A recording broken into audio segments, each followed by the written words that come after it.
राधे राधे दोस्तों, कैसे हैं आप सब। तो चलिए आज की वीडियो हम शुरू करते हैं। और आज की वीडियो का हमारा ये टॉपिक है, हम सभी जानते हैं कि भगवान श्री कृष्ण के कई नामों से पुकारा जाता है, जैसे श्याम, मोहन, लड्डू गोपाल, बंसीधर, कान्हा आदि।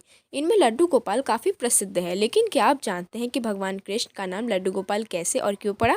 दरअसल ब्रजभूमि में भगवान श्री कृष्ण के एक परम भक्त रहते थे। उनका नाम था कुंभन दास। कुंभन दास का एक पुत्र था रघुनंदन। हर वक्त कृष्ण भक्ति में लीन रहते थे कुंभन दास। कुंभन दास हर समय प्रभु श्री कृष्ण की भक्ति में लीन रहते थे और पूरे समय पूरे नियम के साथ श्री कृष्ण की सेवा करते थे। वे उन्हें छोड़कर कहीं नहीं जाते ताकि उनकी सेवा में कोई विघ्न ना हो। एक दिन वृंदावन में उनके लिए भागवत कथा कहने का न्योता आया। पहले तो उन्होंने मना कर दिया, लेकिन लोगों के जोर देने पर वे कथा के लिए जाने को तैयार हो गए।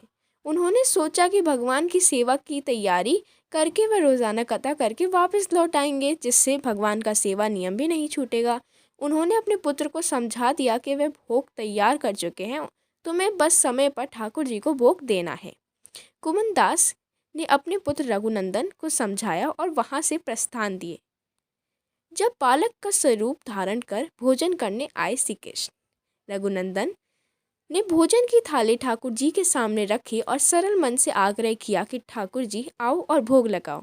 उसके बाल मन में छवि थी कि वह आकर अपने हाथों से भोजन करेंगे, जैसे हम सभी करते हैं। उसने बार बार ठाकुर जी से आग्रह किया, लेकिन भोजन तो वैसे का वैसे ही रखा रहा।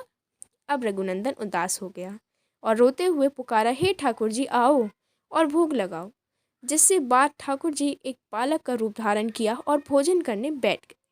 यह दृश्य देख रघुनंदन प्रसन्न हो गया।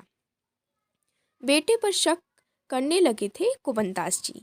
रात को जब कुंभन दास जी ने लौट कर पूछा, बेटा तुमने ठाकुर जी को भोग लगाया। रघुनंदन ने कहा, हाँ। उन्होंने प्रसाद मांगा तो पुत्र ने कहा कि ठाकुर जी ने सारा भोजन खा लिया। उन्होंने सोचा कि बच्चे को भूख लगी होगी तो उसने सारा भोजन खा लिया होगा।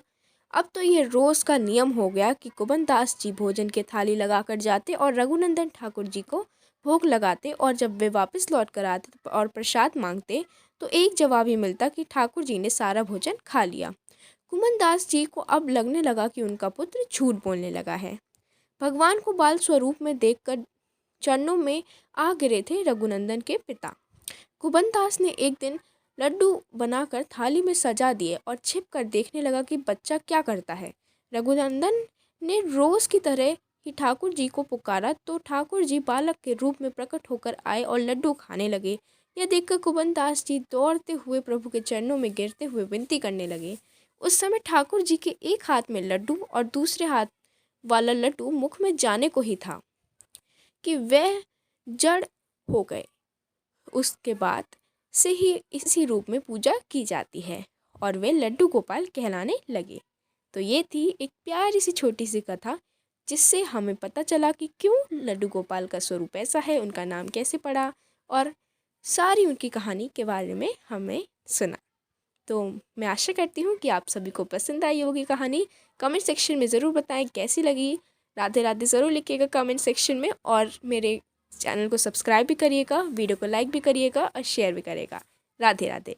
और साथ ही में ये भी बताइए कि अगली मैं किस चीज़ पे वीडियो बनाऊँ। राधे राधे।